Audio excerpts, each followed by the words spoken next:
ஒருத்தபடி okay.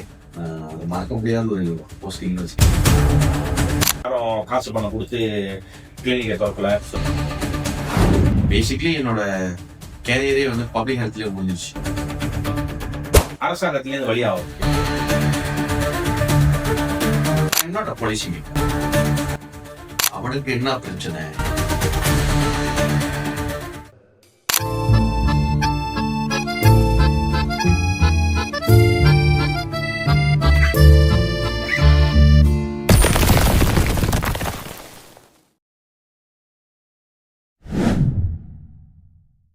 ஒரு கதை சொல்லிட்டேன் sir.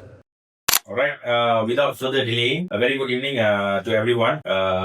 A very good evening to my partner, Dr. Madhi Arasu Yoganathan, all the way from Ipoh today. And இன்னைக்கு டாக்டரை பற்றி வந்து நம்ம நிறைய கொஸ்டின் அண்ட் ஆன்சர் இருக்கு. அதோட டாபிக் என்னன்னா டாக்டர் மெடிக்கல் மிராக்கிள்னு போட்டிருக்கோம். மெடிக்கல் மிராக்கிள் வித் டாக்டர் மதி அரசு. ஸோ நிறைய திங்ஸ் நம்ம வந்து ஹேக் பண்ண போகிறோம் இன்னைக்கு. Without further delay, I would like you to introduce yourself. நான் படிச்சது எல்லாம் வந்து சென்ட் ஜோர்ஜஸ்ல. ஓகே. பிரைமரி ஸ்கூல்லயும் சென்ட் ஜோர்ஜஸ்ல தான் படிச்சது. Okay. Send gorges டைப்பிங்ல. Send gorges டைப்பிங்ல. அப்புறம் செகண்டரியும் சென்ட் ஜோர்ஜஸ்ல தான் பண்ணேன். அப்புறம் அப்ப செகண்டரியும் சென்ட் ஜோர்ஜஸ்ல தான் பண்ணேன். அதுக்கு பிற்பாடு மெடிக்கல் வந்துட்டு இந்தோனேஷியா இருக்கும் பண்டோ கும்பாடு 6 வருஷம். அதை முடிச்சுட்டு ரிட்டர்ன்ல வந்து ஈபோஜிஎஸ்ல வந்து ஹவுஸ்மேனா வந்து ஜாயின் பண்ணது. உங்க ஃபர்ஸ்ட் போஸ்டிங் டாக்டர் உங்க ஹவுஸ்மேன்ஷிப்பா? என்னோட முதல் போஸ்டிங்னு நீங்க பாத்தீங்கன்னாக்கா ஒருத்தபடி. ஓகே. அது மறக்க முடியாத ஒரு போஸ்டிங். என்னைக்குமே ஆர்த்தோபெடிக்ஸ் என்னைக்குமே ஒரு மறக்க முடியாத ஒரு அனுபவம். உங்களுக்கும் எனக்கும் இல்ல பெரிய அனுபவம். பல மாதிரி டாக்டர் வந்து ஆர்த்தோபெடிக்ஸ்ல தான் பல மாதிரி விஷயங்கள்லாம் நடக்கும், பல மாதிரி திங்ஸ் கத்துக்குவாங்க. ஆர்த்தோபெடிக்ஸ் வந்து ஒரு பலமான டிபார்ட்மெண்ட். அதாவது நெஞ்சிலையும் தோல்லையும் பாரத்தை சுமக்க தயாரா இருக்கணும். அடி மேல அடி விழுவோம், அது வாங்கிட்டு தானே இருக்கும். ஸோ அதுக்கு பிற்பாடு அங்க ஹவுஸ்மேன் எல்லாம் முடிச்சு கோலரன்ஸ் போஸ்டிங் கிடைச்சு. நான் அங்க போறையில வந்து முதல்ல கேகேஐ கிளினிக் சேத்தன் ஈபுடானால ஒரு மெடிக்கல் ஆஃபீஸரா போனேன். ஒரு 1 இயர்ல வந்துட்டு அப்சார்ப் மீ டு ஆஃபீஸ் அஜாபாத் kesehatan daerah எபிக் ஆஃபீஸர். ஸோ அதோட வந்து என்னோட பேசிக்லி என்னோட கேரியரே வந்து பப்ளிக் ஹெல்த்லயே முடிஞ்சிருச்சு. அரசாங்கத்தோட இருக்கும்போது ஒரு 75% வந்து பப்ளிக் ஹெல்த்லயே முடிஞ்சிருச்சு. ஸோ நான் அங்க வந்து ஒரு 6.5 வருஷம் இருந்தேன். அவ்வளவுதான் சார் ஹெல்த்ல. அதன் பிறகு அப்புறம் நான் பாடரங்காஸ் ஒரு கிளினிக் கசியாதான் வந்துட்டு அங்க எம்ஓஐசியா போட்டாங்க. அங்க கொஞ்ச நாள் இருந்தேன். அதுக்கு பிற்பாடு I was transfer to state health taking care of vector. State vector மாதிரி ஒரு 4.5 years பார்த்துட்டேன். ஸ்டேட் வெக்டர்ன்றது அதாவது உங்களை வந்து ஜபதான் கசியாதான் நகரி பேரா ஜேகேஎன் பேரா நீங்க சர்வசாதாரண விஷயம். அதெல்லாம் ரொம்ப பெரிய விஷயம், பெரிய போஸ்ட், பெரிய இடம். லேஸ்ல எல்லாரும் போய் உட்கார மாட்டாங்க. வாழ்த்துக்கள். சொல்லுங்க டாக்டர். ஸோ அங்க ஒரு 4.5 years பண்ணிக்கிட்டு இருந்தேன். ஓகே. ஒன் பாயிண்ட் என்னோட நண்பன் வந்து ட்ரிகர் பண்ணி விட்டாரு. எவ்வளவு நாளைக்கு என்னாவது பண்ணணுமே. That's where decided to resign. Resign பண்ணி ஒரு ஜிபி ஸ்டார்ட் பண்ணோம். ஜிபின்றது இப்ப கிளினிக், பிரைவேட் கிளினிக்லாம். ஓகே. அதை ஸ்டார்ட் பண்ணிட்டு அது என்னோட நல்ல நேரம் கோவிட் வந்துச்சு. அப்புறம் தவிச்சு அதுக்கு பிற்பாடு இப்ப 3 கிளினிக் பார்த்துருக்கீங்க. ஓகே, சந்தோஷம் டாக்டர். அதாவது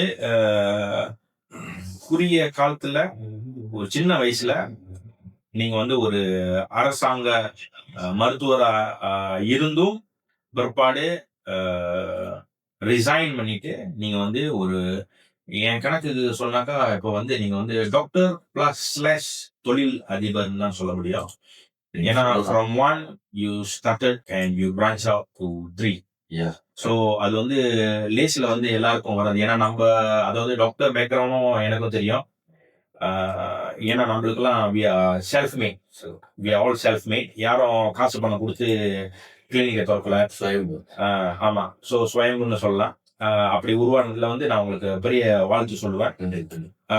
ஸோ அதன் பிற்பாடு டாக்டர் என்னோட கேள்வி என்னன்னா இப்ப நீங்க சொன்னீங்களா நண்பர் சொன்னாருன்ட்டு, என்ன டாக்டர் உங்களை ட்ரீகர் பண்ணிச்சு அரசாங்கத்துல இருந்து வெளியாகுது? அரசாங்கத்துல வந்துட்டு அதாவது நான் இருந்த டிபார்ட்மெண்ட் நான் போட்ட எஃபர்ட்ஸ் வந்து it didn't go far. Okay. ஏன்னா I am not a policy maker. Okay. உதாரணத்துக்கு வந்து நம்ம ஒரு ப்ரோக்ராம் இம்ப்ளிமெண்ட் பண்ண போறோம் அப்படின்னா பல ஸ்டேஜஸ் அப்ரூவல் வாங்கணும், fund, lot of things. So பல விஷயம் பண்ண முடியல. ஓகே. எனக்கு வந்து இந்த வெக்டர்னாலே எனக்கு அது ஒரு தனிப்பட்ட ஒரு இன்ட்ரெஸ்ட். பிகாஸ் நான் வந்து இந்தோனேஷியால அந்த பப்ளிக் ஹெல்த் பண்ணும்போது அதுல கொஞ்சம் இன்ட்ரெஸ்ட் கூட. ஸோ அதை இங்க வந்து பண்ணணும்னோட அது ரிலேட்டடா இருந்தனோட ஒரு வகையில எனக்கு இது அந்த வேலை கொஞ்சம் ஈஸியாகவும் இருந்தது. பட் பாசஸ் கையில இருக்கு. பாசஸ் மாற மாற நம்மளோட வே ஆஃப் டூயிங் திங்ஸும் மாற வேண்டிய ஒரு காலகட்டம் சூழ்நிலை. அதை நான் சொல்றேன் அப்படின்னாக்கா, இன்னைக்கு ஒரு பாஸ் மாறும்போது நான் வந்து அவங்களோட முறையில நான் வழிபடும். அதாவது தலை மாறும் போது நீங்களும் மாறி ஆகணும். ஏன்னா அது அவங்களோட விண்ணப்பம், அவங்களோட வே ஆஃப் டூயிங் திங்ஸ் இருக்கும். ஸோ அதுல வந்து நான் இருக்கிறையில வந்து ஒரு 2 பாஸ் மாறினாங்க. ஒண்ணு நம்ம இனத்தை சேர்ந்தவர். அவரு கூட வேலை செய்யறது வந்து ரியலி கிரேட். பட் அதுக்கு பிற்பாடு கொஞ்சம் டஃபா இருந்தது. ஸோ பிற்பாடு அப்ப எது உங்களை ரொம்ப ஹெவியா லைக் பண்ணிச்சு இப்ப கவர்மெண்ட் வழி ஆகணும்ட்டு? ஆஃப்கோர்ஸ் ஃபைனான்ஸ்ல. 10-12 வருஷம் நம்ம கவர்மெண்ட் கூட வேலை செஞ்சு end of the day you serve government, yes you serve people. But நிறைய பேர் என்கிட்ட சொல்லுவாங்க, டாக்டர் அப்படின்னாலே அவனுக்கு என்ன பிரச்சனை, அவன் டாக்டர், அவனுக்கு பணம் பிரச்சனை இருக்காது. இந்த அசம்ஷன் வந்து முதல்ல மாத்தணும். Maybe those days yes. ஏன் அப்படி நான் சொல்றேன்னா, the amount of numbers of doctors graduating is rapidly increased. Past few years ன்னு சொல்றது ஒரு 10 வருஷம் இடைக்கால வச்சுக்கோங்க. The amount of graduates are so much increasing in the trend. சரிங்களா? அப்போ காம்படிஷன் ஆயி இப்ப நீங்க பாத்தீங்கன்னா முந்தி ஒரு ஊருக்கு எத்தனையோ பிரைவேட் கிளினிக்ஸ் தான்.